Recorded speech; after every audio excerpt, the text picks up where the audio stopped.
이진관 재판장은 한덕수 전 총리가 계엄의 요건을 갖추기 위해 참석자들의 서명을 받으려 했다는 내용도 읽어 내려갔습니다. JTBC가 판결문을 통해 확인한 결과 참석자의 서명을 받자고 건의한 인물, 바로 박성재 당시 법무부 장관이었습니다. 박 전 장관의 재판은 다음 주 월요일에 본격적으로 시작됩니다. 박 전 장관이 김건희 씨 수사를 무마한 의혹도 재판 내용에 포함되어 있습니다. 그 재판의 재판장, 다름 아닌 이진관 부장판사입니다. 김지훈 기자가 취재했습니다. 재판부는 한 전 총리 등이 국무회의 참석자 서명을 받으려 한 행위를 내란 가담 행위로 판단했습니다. 선포의 절차적 요건에 해당하는 부서를 받고자 시도함으로써 윤석열 등의 내란 행위에 있어 중요한 임무에 종사하였다고 봄이 타당합니다. 그러면서 참석자 서명을 건의한 건 박성재 전 법무부 장관이었다고 판단했습니다. 판결문에 따르면 박 전 장관은 윤 전 대통령이 계엄을 선포하고 돌아온 밤 10시 39분쯤 이상민 전 행안부 장관에게 참석자 서명을 받아야 한다는 취지로 말했습니다. 이에 이 전 장관이 강희구 전 부속실장을 가리키자 강 전 실장을 자리로 불러 누가 참석했는지 남겨놔야 한다는 취지로 말했습니다. 약 3분 뒤 대접견실을 나와 서명 받는 것은 준비되었느냐 재차 물었고, 이에 강 전 실장은 안으로 들어가 국무위원들에게 서명을 요구했습니다. 하지만 최상목 전 경제부총리 등이 반대하며 참석자 서명은 이뤄지지 못했습니다. 또 재판부는 계엄 선포 전 윤 전 대통령이 박 전 장관에게 비상계엄 관련 지시사항 문건 등을 건넸다고도 명시했습니다. 박 전 장관은 김건희 씨 수사 무마 의혹도 받고 있습니다. 2024년 5월 김건희 씨는 박 전 장관에게 내 수사는 어떻게 진행되고 있냐, 김혜경, 김정숙 수사는 왜 진행이 잘 안 되냐는 텔레그램을 보냅니다. 이후 검찰총장을 패싱하고 김건희 씨 수사 라인이 전면 교체됩니다. 박 전 장관의 내란 가담과 김건희 씨 수사 무마 재판이 오는 26일 시작되는데 이 재판 이진관 재판장이 맡습니다. 다음 주엔 박성재 전 법무부 장관의 내란 재판이 열립니다. 특검은 박 전 장관이 대통령실에서 포고령과 관련 지시 문건을 받았을 거라고 보고 있는데요. 이런 사실을 인정하는 내용이 한덕수 전 총리 판결문에 먼저 담기면서 특검 주장에도 힘이 실렸습니다. 조혜연 기자입니다. 박성재 전 법무부 장관은 계엄 당일 출국 금지팀을 대기시키고 포고령 위반자들을 수용할 공간 확보를 지시했다는 의혹을 받고 있습니다. 박 전 장관은 포고령 내용을 몰랐고 통상적인 업무 지시를 했을 뿐이라며 혐의를 부인해왔습니다. 부당한 지시를 한 적이 없습니다. 나는 누구도 체포하라, 구금하라고 지시한 사실이 없어요.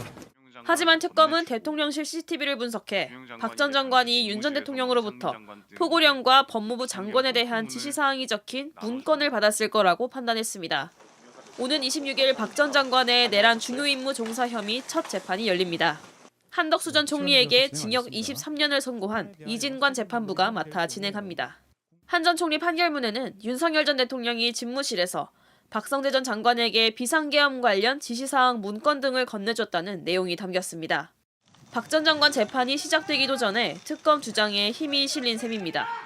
박 전 장관이 계엄 국무회의 참석자 서명을 처음 건의했다는 사실도 판결문에 담겼는데 법정 증언으로도 확인된 내용입니다. 그 방금 말씀하신 게 박성재가 뭐라고 얘기를 했다고 하셨습니까?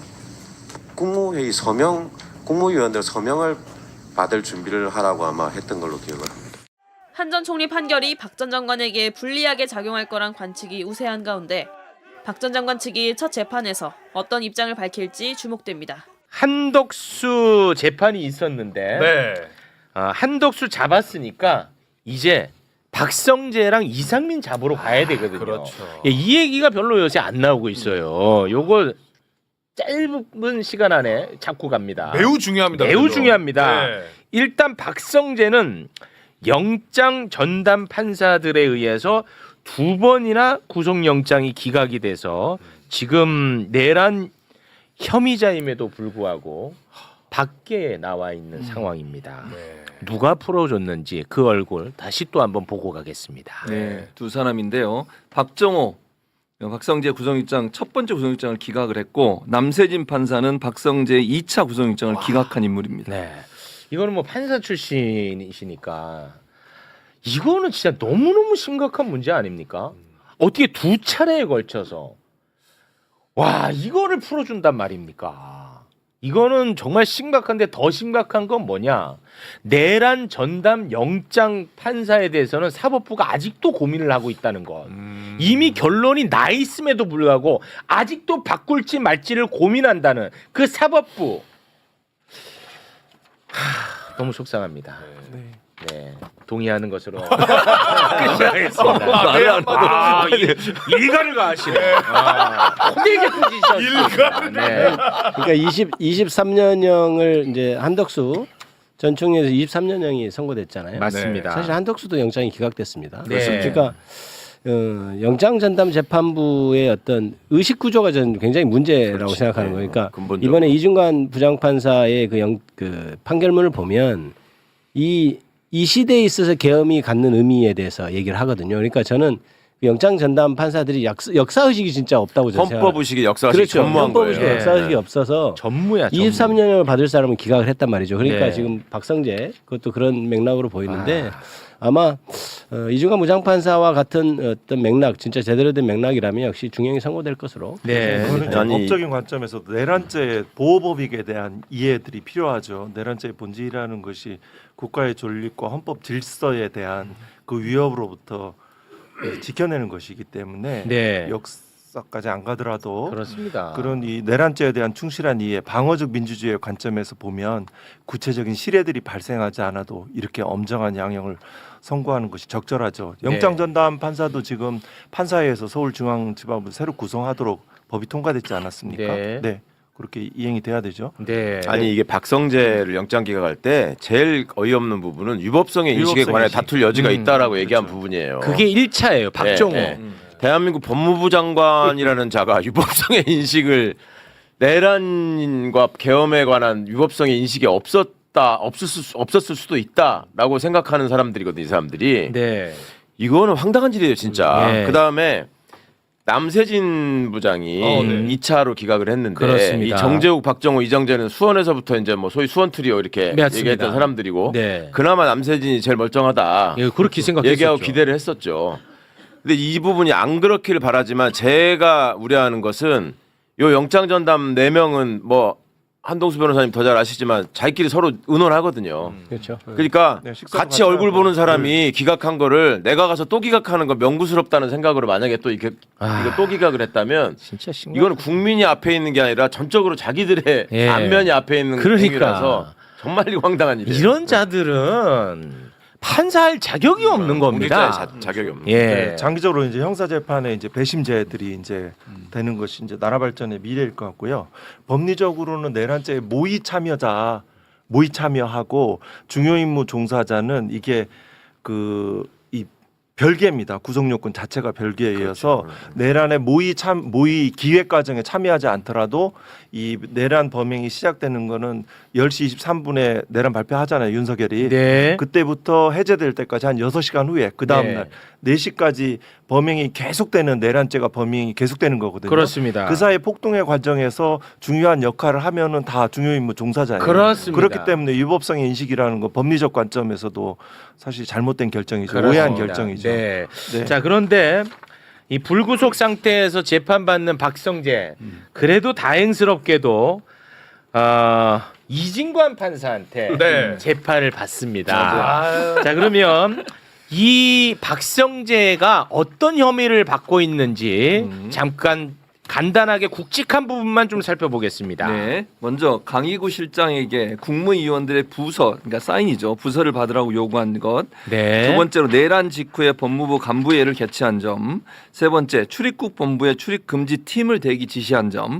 그리고 네 번째 교정 시설의 수용 여력을 점검하라고 지시했고 네. 마지막으로 합수부 검사 파견을 검토한 지시죠. 내란에 동조한 거죠. 그렇습니다. 이게 행위로 보면 한덕수보다 훨씬 가지수가 많아요. 더 적극적이고 정말 다양한 일을 했습니다. 세부적으로 챙겼어요. 네. 그런데 이번에 한덕수 판결문을 보면 박성재의 범죄 행위에 대해서 기술되어 있는 부분이 있거든요. 네. 아 이거는 뭐 이제 끝났다고 봐야 됩니다. 그러니까 최소 23년이야. 최소가. 내가 볼 땐 거예요. 제 생각 그런데 세 분 의견도 이따 듣겠습니다. 자 그러면 한덕수 판결문 중에 박성재에 관한 내용 네. 살펴보겠습니다. 박성재는 윤석열이 밤 10시 18분께 2분 국무회의를 마치고 계엄을 선포하러 나가자 상의 안주머니에서 문건을 꺼내서 대통령실 대접견실에 있던 사람들을 돌아가며 쳐다보면서 참석자 명단을 적어뒀다. 그리고 박성재는 약 20분 뒤인 10시 39분께 이상민에게 참석자 서명을 받아야 한다는 취지로 말했다. 이건 이제 완성을 시키려고 하는 거죠. 와 적극적이야. 그렇죠. 그다음에 이상민이 강의구 부속실장을 불러서 누가 참석했는지 남겨놔야 한다는 취지로 말했고 오후 10시 42분께 박성재는 강의구에게 서명 받는 것은 준비됐느냐며 직접 확인을 했습니다. 와 완성시키려고 절차를. 야 근데 이진관 판사가 쓴 거거든 이거. 네. 근데 이진관 판사가 박성재를 재판하니까. 네. 제가 그 한덕수 전 총리의 한덕수의 그 판결문을 보면 여러 가지가 있지만 이런 부분이 나와요. 그러니까 부작위 뭐 하지 않은 것에 대해서도 판결을 한 게 나오거든요. 네. 그러니까 국무총리로서 응당 위법한 비상계엄이 되면 국무총리가 좀 이렇게 저지도 하고 얘기도 하고 이래야지 이런 취지의 판결문이 나옵니다. 그런데 지금 박성재 장관은 그걸 넘어서 지금 적극적으로 행위를 하고 있잖아요. 네. 그러니까 저거는 뭐 유죄 판결은 말할 것도 없고 그렇습니다. 형량도 굉장히 세게 나올 거다 네. 이렇게 생각하고 있습니다. 근데 26일에 이제 첫 공판이 있거든요. 굉장히 이게 기소가 늦게 되다 보니까 이게 좀 늦어요. 그래서 이진관 판사가 빠른 재판을 위해서 일주일에 2번 하겠대. 최대한 빨리 결론 짓기 위해서 이제 26일부터 이제 시작이 됩니다. 그 점은 우리가 꼭 기억을 해야 될 것 같고요. 박성재가 안 됐다. 불구속 상태로 저게 있는 게 불구속이 아니다. 나와 있는 이 마음도 너무 고통스러울 것 같아. 그 나와 있는 게 더 힘들어요. 아 이거 잊지 않으셔야 되는 게 아까 그냥 쓱 넘어갔는데 그 한덕수를 헌법재판소에 탄핵을 기각했었습니다. 네. 박성재도 기각했었고요. 맞아요. 네. 아니, 이것도 그리고- 잊지 마셔야 되고. 아니, 그리고 법무장관은 법무참모잖아요. 대통령 법무참모. 그럼. 가장 법적으로 조언을 해주고 그렇죠, 안 됩니다라고 얘기해줘야 될 사람이거든요. 어떻게 보면 총리보다 더 엄한 지위에 있는 사람이에요. 법적 검토를 해줘야 되는 사람이니까. 근데 그걸 안 한 거니까. 그러니까 행안부, 국방부, 법무부는 또 차원이 달라. 그렇죠. 장관들 법무부의 중에서 위상이 완전히. 또 있기 때문에. 네. 그러면은 뭐 아직 시간은 좀 남아 있습니다만 23년 이상이 나올 가능성이 높다고 보겠군요. 한 23년 예. 아니 그렇게 총 그렇진 않나요? 한 22년 9개월. 저는 이제 한덕수보다는 그래도 뭐 다만 1년이나 좀 적지 않을까. 지기가 또 있으니까. 지위가 또 있기 때문에 한덕수를 거의 2인자로 봐야 될 것 같고. 그렇군요. 거의 같거나 한 1년 작거나 이 정도 생각하는데 글쎄요. 네. 아직 시간이 많이. 알겠습니다. 네. 그래도 뭐 젊은 나이에 나오시겠네. 네. 알겠습니다. 네, 자, 그리고 맞습니다. 이진관 부장이 최초로 그 용기 국민의 용기 아, 그 부분에서 울컥했죠. 너무 우리 국민들한테 위로를 주셨고 네. 또 그런 점이 있고 또 결국 1심 이후에 또 항소심에 가서 추가 기소도 있고 네. 다 병합돼서 또 이제 양형들이 또 조정이 되지 않을까 싶습니다. 네. 네. 자, 그리고 이제 이상민 잡아야 되는데요. 내란 특검은 이상민에게 15년 구형을 했거든요.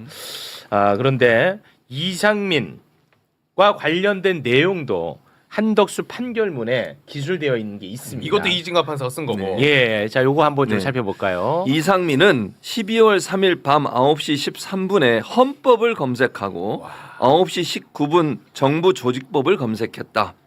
헌법을 검색해서 국무회의 심의 규정을 찾아 대통령에게 보고한 것이다. 정부 조직법을 검색해서는 언론사 단전 단수 지시의 법률 근거를 찾은 것이다. 이상민은 뭐 끝났다고 봐야 됩니다. 그러네요. 네. 주영인무 종사 확실합니다. 확실합니다. 네. 그래도 이상민은 지금 구속된 상태이기 맞아요. 때문에 구속된 상태. 계속해서 구속 기간을 까고 있어서 네. 얼마나 행복한지 모릅니다. 박성재보다 훨씬 낫지. 네, 훨씬 낫지. 네, 고맙습니다.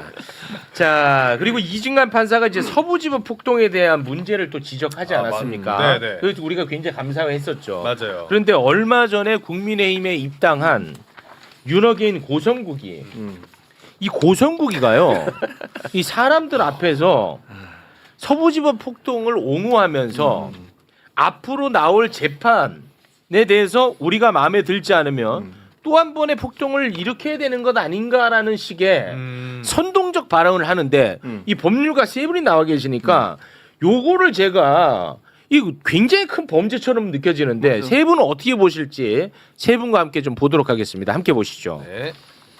1년 전 오늘 우리 자유파 국민들이 특히 젊은 자유파 청년들이 항의로 시작했어. 대한민국 75년 헌정사에 75년의 사법 역사에서도 우파로부터 그런 집단적 항의를 받은 게 1년 전 서부지법 사태가 처음입니다. 그 점에서 서부지법 사태는 우리 헌정사의 사법 역사에 매우 중대한 일대 사건으로 기록될 것이다. 저는 그렇게 생각합니다. 윤석열 대통령 무죄로 풀어주었어요. 우리 자유파 국민들이 도저히 받아들일 수 없는 잘못된 판결을 저것들이 계속 해야 될 거란 말이에요. 1심에서 2심에서 대법에서 계속 할 때마다 서부지법 사태와 같은 게 계속 일어난다고 생각을 해보세요. 그보다 훨씬 더 큰 규모로 일어난다고 생각해보세요. 저 정권이 과연 유지가 가능할까요? 저 경북사바 정권이? 와, 이건 폭동을 또 일으키라는 것처럼 맞죠? 그렇게 느껴지죠. 그 얘기예요. 가만히 심각합니다, 있겠냐고. 이거. 서부 폭동, 서부지법 폭동보다 몇 배가 더 일어난다는 거 아니에요? 네. 이거 내란 선동 아닙니까 이러면? 지속적으로 해야 된다는 얘기를 하고 있어요. 지속적으로 판결을 할 때마다 이런 사태가 일어난다고 생각해라 이렇게 얘기하잖아요. 네. 그간에 우리 내란 특검이 우두머리하고 주요 임무 종사자들한테 심혈을 기울이느라고 내란 선전 선동에 대해서 수사를 하지 못했습니다. 예. 저는 2차 특검에서 이 부분을 꼭 짚어야 된다고 생각해요. 이렇게 하지 않으면 앞으로도 계속 이런 류의 발언을 하는 사람들이 또 나설 것이고. 근데 그게요. 그걸 가지고 돈을 벌 것이다. 황교안 영장 그 기각되면서 그게 한풀 꺾였어요. 맞아요. 그런 면이 있죠. 네. 이게 또 공교롭게 또 황교안이와 고성국이는 경기고등학교 동기동창이야. 어떻게 또 그 시기에는 또 그런 것들만 그렇게 배출을 하나 몰라. 그러니까 하여튼 이 문제를 뭔가 이 그 민주주의의 적 이 차원으로 봐야지. 네. 이거는 그냥 무슨 뭐 표현의 자유 이렇게 지금 얘기하는 아니죠, 상황이 아닙니다. 이거는. 예. 이거 진짜 명백한 선동 아니야 이거? 그러니까요. 아, 이걸 왜 가만히 놔둬? 이게 이제 저걸 보고 딱 드는 게 이게 국헌문란 목적으로 폭동을 하는 거 이제 내란이지 않습니까? 네. 그런 국헌문란은 지금 현재 이진관 부장 판결에는 국회와 선관위 기능이 나오는데 저거는 법원의 사법의 기능이지 않습니까? 네, 맞습니다. 이 사법의 기능 국헌문란 목적이 있고 폭동에 대해서 선동한 것으로 해석될 수 있을지 예비 음모 그러니까 인적인 다수의 조직과 의사에 연락되는 집단이 있거나 물적 준비를 하였다 이러면 충분히 그 구속 요건 부분에 세밀하게 살펴봐야 됩니다. 네. 왜냐하면 요거는 국가의 존립에 관한 문제이기 때문에 그렇습니다. 저분은 엄밀히 좀 조사를 해야 될 것 같고요. 네. 그리고 또 하나 역사적인 관점에서 보면 예전에 그 윤석열이 그랬거든요. 우리나라 검찰의 역사는 빨갱이 색출의 역사라고.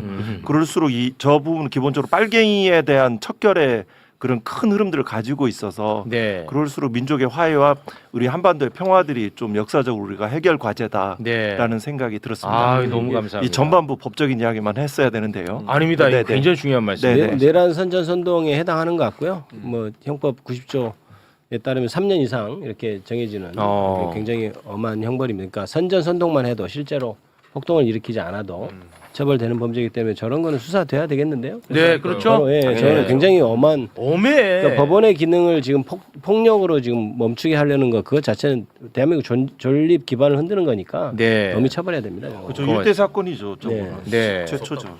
입에 담기 더우면 안 되는 말입니다. 저거. 네. 이제 이상민하고 네. 윤석열이 좀 긴장을 하지 않겠습니까? 네, 그렇죠. 저 개인적으로는 가장 긴장하고 있는 선수는 박성재다. 박성재는 아직 재판 이제 시작했어요. 예, 이제 시작했죠. 19일에 공판 준비 절차가 시작이 됐고 26일에 이제 첫 공판이에요. 박성재는. 그것도 웃긴다. 왜냐면 구속영장 청구하는 족족 저 영장 4인방이 다 기각을 시켰잖아. 그렇지. 그래서 지금 첫 공판이 열리거든. 재판장이 이진건 변호사. 봐, 한덕수 기각시켰잖아. 네. 구속영장. 네. 23년. 아. 박성재 구속영장 기각시켰는데 재판장이 이진관 판사야. 아, 이거 뭐 저승사자 만나는 기분이겠다, 진짜. 똥 씹은 표정 하고 있겠지 지금. 그런데 똥 씹은 표정 하잖아? 그럼 이진관 판사가 다 기억한다. 어? 야, 이 재밌겠다. 야, 이거 재판 이거 어떻게 좀 라이브로 생중계 좀 안 되나 이거 좀? 박성재 그럴 거 어제 그 재판 보면서 그럴 거야. 잘 피해 왔는데. 아, 조졌네 이거. 아, 이진관이야? 기피 신청 안 되나? 23년이야? 왜냐면 이놈도 얼마나 나쁜 놈입니다. 더 이놈이 진짜 악지. 진짜 악지. 더 적극적이었지 사실. 그럼요. 이 한덕수가 기름장어라고 한다면은 이 새끼는 거의 빨판 상어야. 어? 근데 어. 박성재는 내가 볼 때 한덕수 못지않게 지금 불리한 게 팩트 자체를 부인하지는 않아요. 네. 지가 한 거 있잖아. 이럴 때면 교정실조 수용 공간 확보하라고 지시한 거, 그 다음에 검사 파견 검토하라고 한 거, 뭐 이런 등등 있잖아. 부인을 안 해. 왜냐면 증거가 많거든. 네. 막 텔레그램 왔다 갔다 주고받은 거. 그렇죠, 그렇죠. 근데 박성재 논리는 그거야. 일상적인 업무다. 아니 비상계엄 선포했잖아 윤석열이. 난 법무부 장관으로서 선포한 뒤에 반드시 법무부 장관으로서 해야 되는 형식적인 절차. 내가 내란에 가담한 게 아니라 나는 그 형식적인 절차. 그 비상계엄 선포 하게 돼 있거든. 그렇지. 그거야. 근데 이걸 다 인정을 해준 거란 말이야 지금 영장 전담 판사들이. 그렇지. 근데 이진관 판사는 난 인정 안 할 거라고. 그거 인정 안 해주겠지 당연히. 잘좀하자님께서 2월에 인사이동 아닌가요?라는 질문을 주셨습니다. 아 이진관 판사는 네. 작년에 부임했을 거예요. 아 저도 지금 작년이에요. 그래서 1년 정도밖에 안 지났습니다. 네. 보통 2년을 하거든요. 2년을 하거든요. 최소 2년 하니까. 근데 이제 그 문제 직위원은 네. 2년 됐습니다. 아 이번에 이제 이동 대상이라는 거죠. 뭐 어쨌든 저는 박성재 이 얄미운 놈, 요 놈도 이진관 판사 앞에서 한번 작살나는 거 너무 보고 싶어요. 그렇죠. 아 뉴스는 곧 나올 거야. 이제 워낙에 주목받는 인물이 됐기 때문에 네. 기자들도 그 재판 가서는 뭘 하는지 거의 생중계하다시피 할 거야. 이제 공판 준비 절차 때는 당사자가 안 나와도 되지 않습니까? 네. 근데 26일 첫 공판 때는 나와야 되거든요. 그렇죠. 박성재가 이제 딱 이진관 앞에서 뭐라고 하는지 이진관 판사 앞에서 그때도 그럴래나? 어? 왜 잘하는 거 있잖아. 기자. 얘 항상 고개가 이래. 박성재. 웃으면서. 웃으면서. 원래 웃는 낯이라고. 원래 웃는 낯이 이지랄하나. 와. 야 일로 와. 원래 우는 낯으로 만들어줄게. 아. 참. 진짜. 박성재도. 자 이상민도 네. 부인하고 있어요. 혐의를 부인하고 있습니다. 네, 근데 맞습니다. 박성재는 어떤 혐의냐면요. 박성재는 구속도 안 됐어요. 네. 지금도 바깥에서 편안하게 있는 마지막 내란 중요임무 종사자인데. 네. 자 박성재는 법무부 출입국 비상대기 명령이고. 자 그러니까 외국으로 나가는 사람들 네. 막아 이 얘기였고요. 교정시설 수용 확보. 그쵸. 그러니까 야 교도소 얼마만큼 수용할 수 있는지. 그렇죠. 뭐 가석방 멤버 뭐 이런 거. 한전단수와는 다르지만 이 중요한 내용에 대해서 재판을 시작합니다. 박성재는 이제 시작해야 되는데 네. 박성재의 재판관이 이진관 판사입니다. 네, 이진관 판사입니다. 기대가 됩니다. 기대가 됩니다. 네. 예. 지난해 5월 김건희 씨에 대한 검찰 수사망이 좁혀오자 윤석열 당시 대통령이 법무부 장관에게 텔레그램 메시지를 보냈습니다. 검찰총장에게 물러나라고 요구했는데 거부했다는 내용입니다. 그 상황을 개겼다는 속된 말로 전한 것도 눈에 띕니다. 당시 검찰총장은 명품백 전담 수사팀 구성을 지시한 상태였습니다. 국민이 부여한 대통령이란 권력을 김건희 씨 보호를 위해 휘둘렀던 겁니다. JTBC의 보도로 알려진 수사무마 텔레그램과 통화 그리고 대통령의 격한 메시지까지 모든 것이 박성재 전 장관의 휴대전화에서 나왔습니다. 먼저 연지환 기자의 단독 보도입니다. 내란 특검은 박성재 전 법무부 장관이 윤석열 전 대통령 부부와 특별하게 얽혀 있다고 판단했습니다. 지난해 김건희 씨 수사가 불거질 무렵 부부가 함께 텔레그램을 보내는 등 사적인 어려움에도 함께 대응하는 밀접한 공동체란 표현을 박성재 전 장관 공소장에 담은 겁니다. JTBC 취재 결과 특검은 윤 전 대통령이 지난해 5월 15일 아침 8시 44분 박 전 장관에게 보낸 텔레그램을 확보했습니다. 용산이 4월 말이나 5월 초에 검찰총장의 실적, 능력, 자기 정치 등을 문제로 지적하며 용퇴를 요구했다면서 하지만 총장이 거부하고 개기기로 했다고 적었습니다. 이틀 전인 5월 13일 단행된 검찰 지휘부 인사의 배경을 두고 총장이 개겨서라는 믿기 힘든 표현이 담긴 메시지를 보낸 겁니다.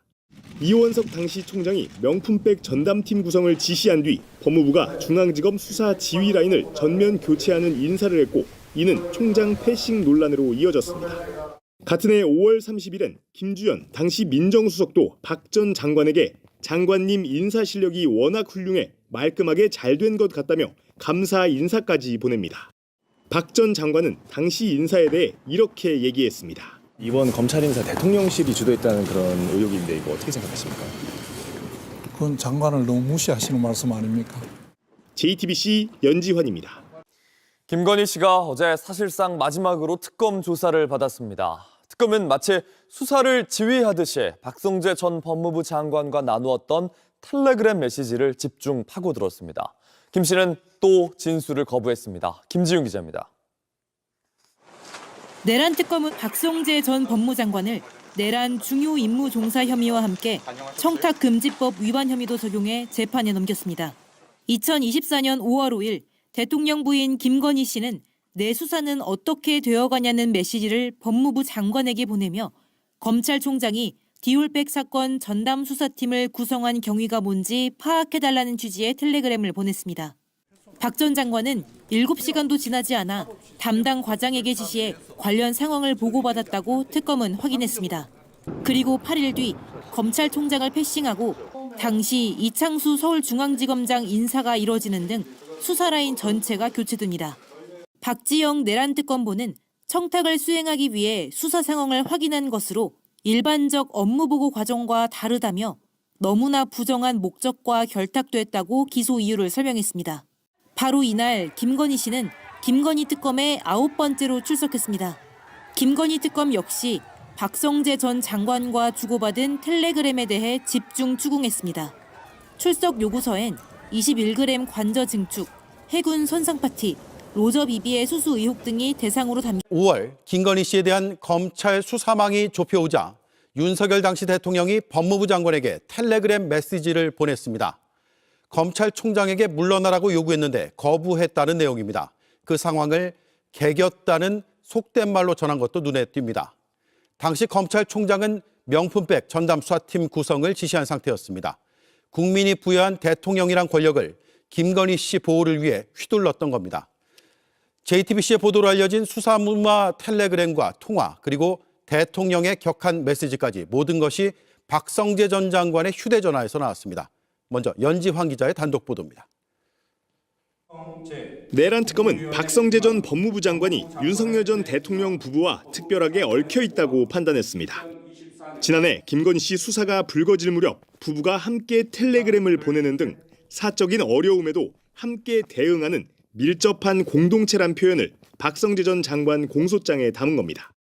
JTBC 취재 결과 특검은 윤 전 대통령이 지난해 5월 15일 아침 8시 44분 박 전 장관에게 보낸 텔레그램을 확보했습니다. 용산이 4월 말이나 5월 초에 검찰총장의 실적, 능력, 자기 정치 등을 문제로 지적하며 용퇴를 요구했다면서 하지만 총장이 거부하고 개기기로 했다고 적었습니다. 이틀 전인 5월 13일 단행된 검찰 지휘부 인사의 배경을 두고 총장이 개겨서라는 믿기 힘든 표현이 담긴 메시지를 보낸 겁니다. 이원석 당시 총장이 명품백 전담팀 구성을 지시한 뒤 법무부가 중앙지검 수사 지휘 라인을 전면 교체하는 인사를 했고 이는 총장 패싱 논란으로 이어졌습니다. 같은 해 5월 30일엔 김주연 당시 민정수석도 박 전 장관에게 장관님 인사 실력이 워낙 훌륭해 말끔하게 잘 된 것 같다며 감사 인사까지 보냅니다. 박 전 장관은 당시 인사에 대해 이렇게 얘기했습니다. 이번 검찰 인사 대통령실이 주도했다는 그런 의혹인데 이거 어떻게 생각하십니까? 그건 장관을 너무 무시하시는 말씀 아닙니까? JTBC 연지환입니다. 김건희 씨가 어제 사실상 마지막으로 특검 조사를 받았습니다. 특검은 마치 수사를 지휘하듯이 박성재 전 법무부 장관과 나누었던 텔레그램 메시지를 집중 파고들었습니다. 김 씨는 또 진술을 거부했습니다. 김지윤 기자입니다. 내란 특검은 박성재 전 법무장관을 내란 중요 임무 종사 혐의와 함께 청탁금지법 위반 혐의도 적용해 재판에 넘겼습니다. 2024년 5월 5일 대통령 부인 김건희 씨는 내 수사는 어떻게 되어가냐는 메시지를 법무부 장관에게 보내며 검찰총장이 디올백 사건 전담 수사팀을 구성한 경위가 뭔지 파악해달라는 취지의 텔레그램을 보냈습니다. 박 전 장관은 7시간도 지나지 않아 담당 과장에게 지시해 관련 상황을 보고받았다고 특검은 확인했습니다. 그리고 8일 뒤 검찰총장을 패싱하고 당시 이창수 서울중앙지검장 인사가 이뤄지는 등 수사라인 전체가 교체됩니다. 박지영 내란특검보는 청탁을 수행하기 위해 수사 상황을 확인한 것으로 일반적 업무보고 과정과 다르다며 너무나 부정한 목적과 결탁됐다고 기소 이유를 설명했습니다. 바로 이날 김건희 씨는 김건희 특검에 9번째로 출석했습니다. 김건희 특검 역시 박성재 전 장관과 주고받은 텔레그램에 대해 집중 추궁했습니다. 출석 요구서엔 21g 관저 증축, 해군 선상 파티, 로저 비비의 수수 의혹 등이 대상으로 담겼지만 이 사안도 같이 물은 겁니다. 김건희 씨 측은 특검이 통일교와 민주당 의원의 결탁 의혹을 수사하지 않은 건 편파 수사라고 비판했습니다. 별건의 별건을 더한 수사를 자행을 해왔습니다. 그럼에도 불구하고 이제 민주당은 수사 대상이 아니라는 것은 애초부터 공정한 수사를 할 생각이 없었다. 김건희 씨는 진술을 거부했습니다. JTBC 김지윤입니다. 김건희 씨는 도이치 주가 조작, 명태균 공천 개입, 건진법사 게이트 3가지 혐의로 15년을 구형받았습니다. 이게 끝이 아닙니다. 나토 목걸이, 금거북이, 바쉐론 시계 등은 아직 수사 중입니다. 김건희 씨가 법무부 장관에게 보낸 텔레그램 역시 수사 중입니다. 바로 이 혐의를 조사하기 위해 박성재 전 법무부 장관이 특검의 피의자로 소환됐습니다. 여도영 기자입니다. 박성재 전 법무부 장관이 오늘 3번째 내란 특검 조사를 받았습니다. 이번엔 청탁금지법 위반 피의자 신분입니다. 김건희 여사 사건 무혐의 처분받도록 영향력 행사했습니까? 2024년 5월 2일 당시 이원석 검찰총장은 디올백 전담수사팀 구성을 지시합니다. 그리고 사흘 뒤 김건희 씨는 법무부 장관에게 텔레그램을 보냅니다. 내 수사는 어떻게 되어가냐며 김혜경, 김정숙 수사를 언급하고 대검에서 막은 게 있냐, 김명수 대법원장 수사는 왜 2년째 진행이 안 되냐는 내용을 보냅니다. 8일 뒤 검찰총장이 패싱된 채 서울중앙지검장을 비롯한 수사 지휘 라인이 전면 교체됩니다. 특검은 김건희 씨 연락 뒤 박성재 당시 장관이 수사에 개입했는지 의심하고 있습니다. 실제로 수사 지휘 라인이 교체된 뒤 김건희 씨는 이례적인 출정 조사만을 받았고 검찰은 도이치 주가 조작에 대해 무혐의 처분합니다. 특검은 지난해 민주당의 김건희 특검 추진, 김건희 무혐의 검사 탄핵 등이 계엄의 시작점이 됐다고 보고 있습니다. 내란 특검이 이 사안을 비중 있게 수사하는 이유입니다. 이 사안에 대해선 김건희 특검도 내란 특검을 압수수색해 자료를 받아 동시에 수사하고 있습니다. JTBC 여도현입니다.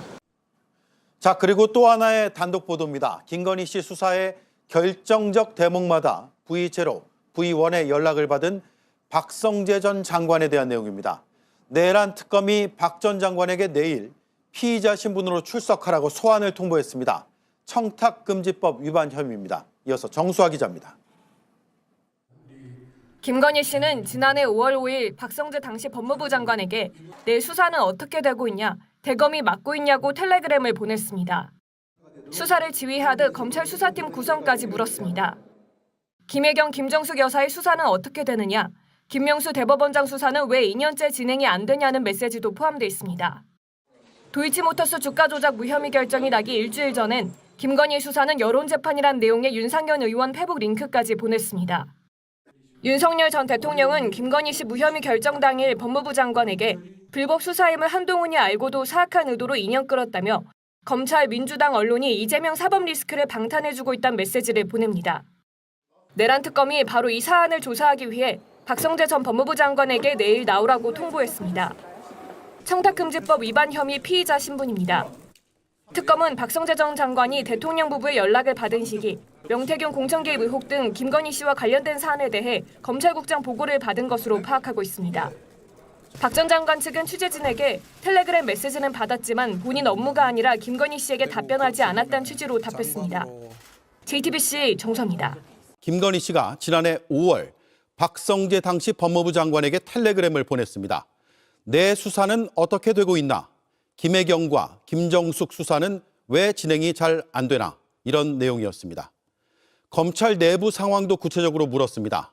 아무것도 아닌 사람이라더니 뒤에선 수사 지휘를 하듯 법무부 장관에게 이것저것 주문했습니다. 여도현 기자의 단독 보도입니다. 내란 특검은 박성재 전 법무부 장관의 내란 혐의를 수사하는 과정에서 휴대전화기에 남아있는 김건희 씨의 메시지를 확보했습니다. 김건희 씨가 장문의 텔레그램 메시지를 보낸 건 지난해 5월 15일입니다. JTBC 취재 결과 김건희 씨는 본인을 향한 검찰 수사와 김혜경 여사 그리고 김정숙 여사에 대한 수사도 언급했습니다. 내 수사는 어떻게 되고 있나라고 묻는가 하면 김혜경, 김정숙 수사는 어떻게 되어가나, 왜 김정숙 수사는 2년간 진척이 없냐라는 취지의 내용이 담겼습니다. 당시 검찰은 김건희 씨의 명품백 논란과 도이치모터스 주가 조작 혐의를 수사하고 있었습니다. 또 김혜경 여사는 법인카드 의혹으로, 김정숙 여사는 순방 당시 입었던 샤넬 자켓의 출처를 두고 수사를 받고 있었습니다. 김건희 씨는 검찰 내부의 움직임까지 박 전 장관을 통해 파악하려고 했습니다. 명품백 전담 수사팀을 두고 이원석 총장이 지시를 한 건지, 김창진 당시 중앙지검 1차장 검사가 특별수사팀 구성이 필요하다고 보고한 건지 등을 물은 겁니다. 김건희 씨는 대통령 배우자일 뿐 공직자도 아니었지만 저같이 아무것도 아닌 사람이 이렇게 심려를 마치 수사를 지휘하듯이 직접 법무부 장관에게 연락을 한 겁니다. 내란 특검은 검찰 인사권과 검찰총장 지휘권을 가진 박 전 장관이 부정한 청탁을 받은 걸로 보고 우선 청탁금지법 위반 혐의로 입건했습니다. 또 김건희 특검이 가지고 있는 김건희 씨 휴대전화기를 확보하기 위해 어제 압수수색 영장을 집행했습니다. 오늘은 당시 검찰 내부의 의사소통 내용을 확인하기 위해 대검찰청도 압수수색하는 등 수사에 속도를 내고 있습니다. 특검은 자료 분석을 마치는 대로 조만간 박 전 장관을 소환할 계획입니다. JTBC 여도현입니다. 김건희 씨가 박성재 법무부 장관에게 텔레그램을 보낸 시점을 면밀히 볼 필요가 있습니다. 지난해 5월입니다. 김 씨 수사에 큰 전환점이 된 시기였습니다. 그 즈음 이원석 검찰총장은 김 씨 명품백 사건의 전담 수사팀 구성을 지시했습니다. 보름도 안 돼 박성재 장관은 총장을 패싱하고 지휘 라인을 물갈이했습니다. 이어서 박병영 기자입니다. 지난해 5월 2일 당시 이원석 검찰총장은 서울중앙지검의 김건희 씨 명품백 사건 수사를 맡을 전담팀 구성을 지시했습니다. 고발을 접수한 지 5개월 만에 본격적인 수사에 나선 겁니다. 오로지 증거와 법리에 따라서만 신속하고 엄정하게 수사하고 또 처분할 것이기 때문에 총장의 지시를 계기로 중앙지검이 하고 있던 김건희 씨의 도이치모터스 주가 조작 사건 수사도 속도를 낼 것이란 분석이 나왔습니다.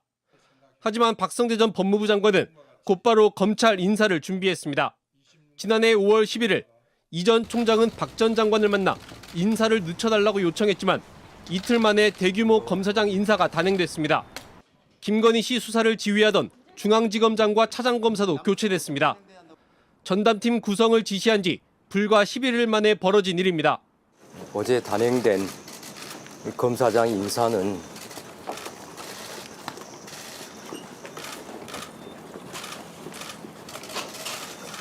제가 이에 대해서 더 말씀드리지 않겠습니다.